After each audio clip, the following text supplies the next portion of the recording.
Since we have a test coming up for our Unit 1 that includes some content on the topics around matter and classification of matter, and since there's a lot of vocabulary in that topic, I thought I'd throw together a short video just to kind of give you an overview of some of the terms and ideas that will and won't be part of what's on this test. Classification of matter includes more terms than what we've used in great detail this unit, so I wanted to just kind of take you through and make sure that you understood what will and won't be on this video. So a term that you have seen since the first couple days of class really is that of substances. Substances are something with definite composition. Substances include, as you'll see here, compounds and elements, and that's because they always have the same makeup. And it says here the names that you hear for a substance like gold, or you see here in the bottom sodium chloride or salt. Sodium chloride and gold, those mean the same things no matter where you are, no matter when you are in history. Those names mean the same thing. Elements like gold are defined by the fact that they are one kind of atom in them. When we did our Pogel activity in class, you saw that some elements come in twos. There are certain elements that come in pairs of atoms, but they're still just one kind of atom.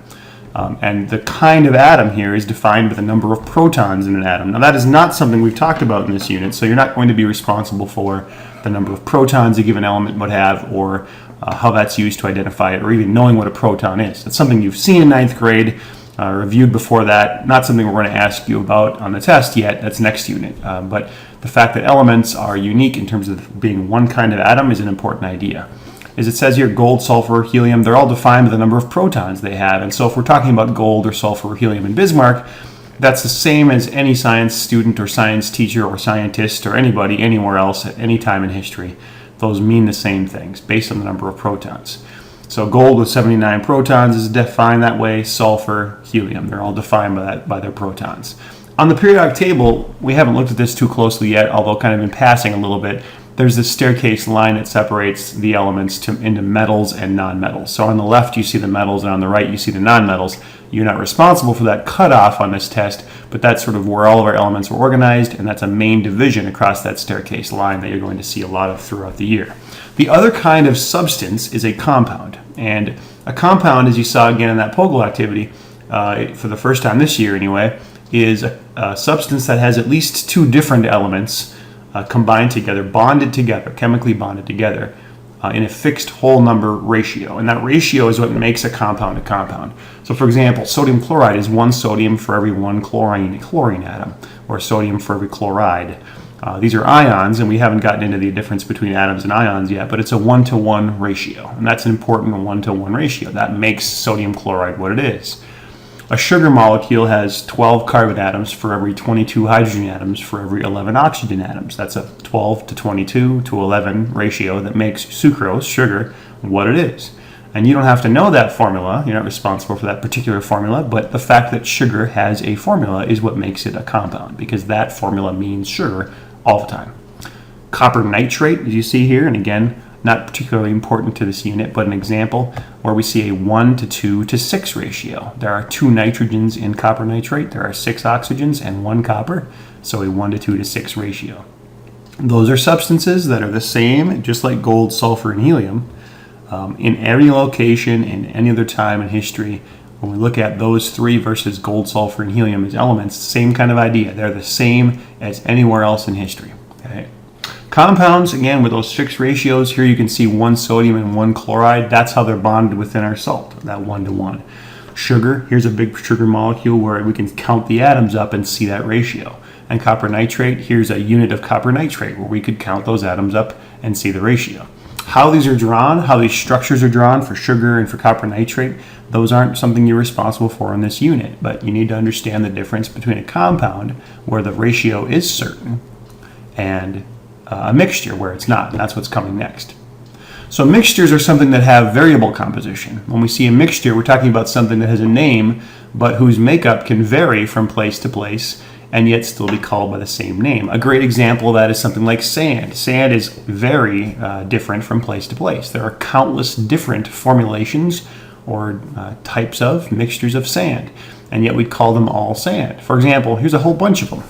All these formulas you see on the screen are some kind of sand somewhere on Earth. all these different options and all these different formulas, and all of these could be called sand. In fact, I could take a small amount of each of these, 9, 10 of the different compounds, and stir them all together in a container, and that would be called sand too. And that's what makes sand a mixture. The fact that that word, that name, that term, geologically, scientifically, doesn't mean one particular thing. I could have a jar of dark sand over here, a jar of tan sand, a jar of white sand, a jar of mixed colors, and they could all go by that name. And there are countless more types of sand out there.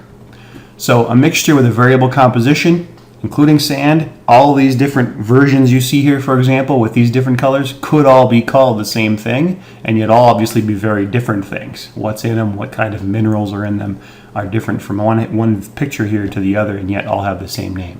We can't have that same thing if it's a substance. The name means something very specific, as opposed to a mixture where it doesn't. Okay, so variable composition versus what we'd call a definite composition for a substance.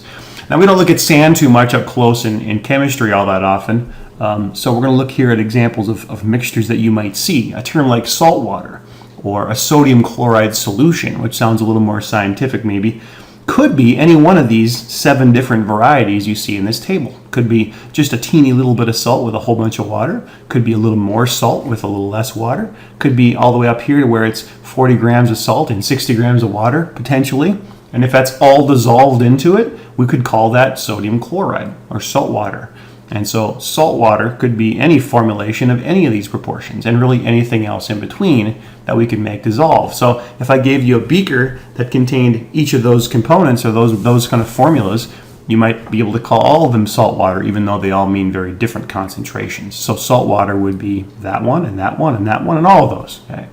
So salt water is a mixture, a solution. Any solution that we use in class is a mixture for that reason, because if we made it a little more watered down or a little less watered down, it would still be called the same thing.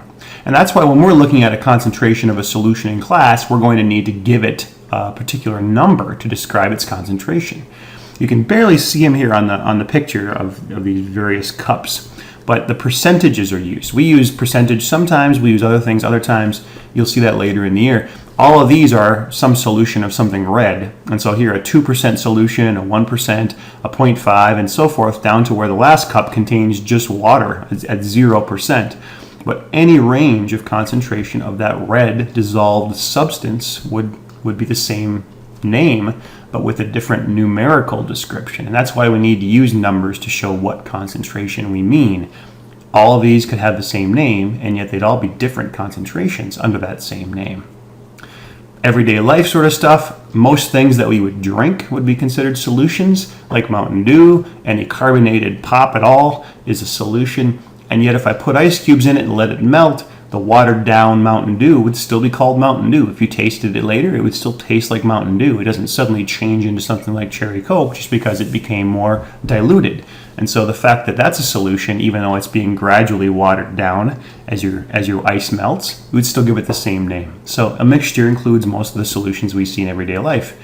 Even the air you breathe is a mixture because it could contain some slight variations of different things each day that you exist in it. Just recently, we've had very smoky air here in Bismarck because of the fires in Montana, and yet we'd go outside and we'd still say we're breathing air. Yes, we'd say it's smoky air, but maybe there's something going on that changes the composition from day to day, and so that makes it a mixture too. As we look at the example here then, humidity could go up and down. Maybe it's foggy or less humid on a given day. Early this summer, it was very dry in North Dakota, so the air was very low humidity. Recently, it's a little bit more so with this rain, perhaps. Pollution or environmental things like fires. But you see this pie chart can vary from day to day, from place to place, and we would still call it air. So even as smog and lightning changes the composition and so forth, the definition of air is still those things blended together, and the name still has the same thing, or the same title, even as the compositions would change. Here you see some alloys, and we've talked about alloys in class, maybe not with coins, but you see here a whole bunch of different coins from a whole bunch of different countries, some of them American, some of them other places that have, even within them, 2 different materials mixed in, or some that have holes and all kinds of cool stuff. Alloys are used when metals need to be combined for various reasons, and so mixtures would include something like an alloy. Reasons that you see here, I'm not going to ask you to come up with all these reasons for an alloy to be used, but They might be because they're more durable, they resist rusting or tarnishing more, they're lighter than their original metals would be, they're cheaper to manufacture sometimes, they're they're more decorative, shiny like brass on a trumpet or something. They're better conductors of electricity or heat, or maybe worse conductors if we don't want that. It might just be that we make an alloy so that the material isn't stolen as often. If we manufactured our pennies in the United States out of pure copper, for example, they'd be valuable as copper more than they would be as a penny. And so people would just round up pennies, melt them down, and sell them as copper, which would be very illegal but very profitable. And so we mix in other things to make a penny perhaps less likely to be stolen or turned into kind of an investment and a big cash opportunity. So that's the idea of alloys. Here you see some formulations of something like steel, which includes iron and carbon. Here you see bronze with copper and tin. Here you see solder, which is used in circuitry work. Tin, silver, copper in there. Brass, which is copper and zinc in various proportions, and something called mish metal. So all kinds of different formulations of alloys that are out there using different metals and different variations. And as you can see here, some of these include some wide ranges. Steel can be anywhere from 50% iron to 99% iron, and we'd still call it some kind of steel. Stainless steel would include a whole bunch of other stuff, with chromium perhaps being one of the main components that would make it stainless. So you see these components getting mixed in, and sometimes even some of them are non-metals, like carbon, like arsenic, phosphorus, and silicon over here in our bronze. So different alloys with different compositions depending on the needs that we have for them. So alloys have atoms that have been bonded together, not bonded together, but mixed together. So a little bit more like stirring salt and pepper into the same bowl, but they're not really truly combined, they're just intermingled. So we don't necessarily see a fixed whole number ratio if we were to look at it like we would with a compound. We're not going to get into this on this video. I'm going to jump past the idea of substitutional alloys and interstitial alloys. You're not responsible for knowing what those are about for me on this test. We'll try to look at some examples of that when we get into a lab where we make some brass later on. So again, alloys, we've touched on these reasons already, so some of the reasons why they might be used, but they fall into the category of mixture because they don't have a precise composition. They can vary and still be called bronze or still be called brass or steel, and that would still work. So that's the end of what I've got for you as far as materials go. The big differences to talk about and be familiar with for us on materials would be mixtures versus substances. You want to be able to tell the difference. Mixtures have a variable composition, and substances have a definite composition. You also want to be able to know between elements and compounds, where elements are all one kind of atom, where compounds are at least two kinds of atoms, but always in a fixed number ratio, which makes them a constant composition that's definitely the same everywhere we look. If you have questions about matter, bring them, jot them down. If you see something in the list of skills for the test that you don't quite understand, jot down a question or highlight it, bring in some ideas for what you think those questions might look like. And again, don't expect multiple choice, but how might this look in terms of applying these terms to my lab work? How might these things work if I gave you a scenario of separating a mixture on the test? How might we bring these terms into the things that we've talked about without just flat out asking you to write definitions, which isn't real practical. Come with questions, and I'll see you in class before the test. Bring those questions as soon as you have them, and feel free to email me if you have them too. There might be questions I can bring up in class that would help other people and you as well. Thanks.